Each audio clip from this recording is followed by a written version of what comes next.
y'all, welcome back to Shorebound Farms. I want to show you today how I make my chicken soup. Stephen and Phoebe both were sick last week and I needed to make some chicken soup and already have it ready to go in case I also got sick. Plus, it was good for them, helped them get better, I am sure of it.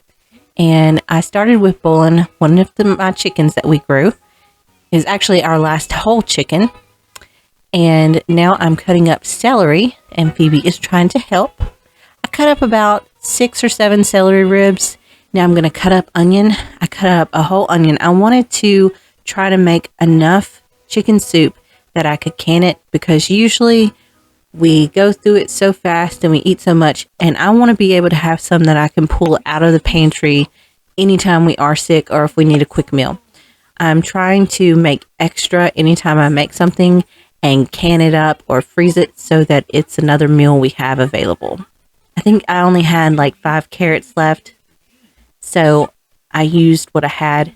If I want to add carrots to the soup later, I can add more. But I started out with 5 carrots.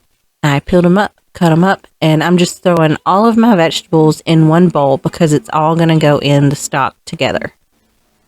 Whenever I boiled the chicken, I boiled enough that I think I had 4 quarts of stock left. And now we're going to crush up our garlic, get our garlic chopped up and put into our bowl. It doesn't have to be a fine mince or anything like that. I just like to cut it up a little small, and that way it can be incorporated in just about every bite. I think I did almost an entire pod of garlic. We enjoy our garlic, and since I was making a bigger dish, I went ahead and just used every larger piece of that pod. I didn't bother with the smaller pieces because I didn't have time to. And you're just going to chop them up how you want them chopped up. One of these days, I'm going to learn how to not use the sharp edge of my knife to slide things off the board. So I'm draining my chicken broth out into my other Instant Pot.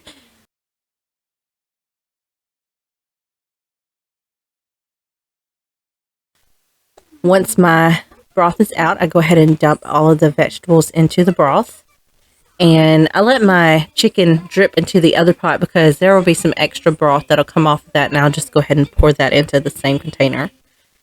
So you can get all your vegetables in your one pot, and then you can start adding in your seasonings. I use oregano, thyme, salt, pepper. I don't add pepper until near the end, though, because you don't want it to get too spicy in your soup, unless you do want it too spicy in your soup. And I also use turmeric. Turmeric is one of those things that I really enjoy the flavor of, and it also is an anti-inflammatory, so that's really good whenever you're sick. Oregano is also something that's very good for you whenever you're sick. People make oregano teas a lot of times whenever they have a cold. It can help with that. So I used 2 teaspoons of oregano, about a half a tablespoon. Did I say teaspoon? 2 tablespoons of oregano, about a half a tablespoon of thyme, and then the turmeric. I will use galore turmeric. It just depends on how big my dish is. Right here, I think I got about 2 tablespoons. I was at the end of the container, so I was trying to get every last bit of it out. And of course, these things you can always adjust to your taste. Now, with the turmeric, to really activate its benefits, you want black pepper in the dish. However, like I said, you do not want to add the black pepper too soon. I'm going to do 2 tablespoons of kosher salt as well. That's one of those things that you might adjust later on if you find you need more salt. But 2 tablespoons, because I had 4 quarts of stock, it seemed to be enough. Now I'm going to go ahead and debone my chicken. It's had time to cool down enough so that I can actually touch it without burning myself too much. Phoebe wants to help, but really she wants to put chicken bones in her mouth, and I'm not willing to take that chance. tried to give her a piece of chicken. She didn't want it. With her being sick, she wasn't really wanting a lot of meat, but she did enjoy the chicken in the soup. So the vegetables have already been boiling into and cooking down in the chicken stock, and as well the seasonings. So they have had enough time for me to get the chicken deboned. And now I'm just going to add in the already cooked chicken. This isn't going to do anything but just infuse the flavor into the entire dish. I don't add noodles. You can add noodles if you like to once it's done cooking.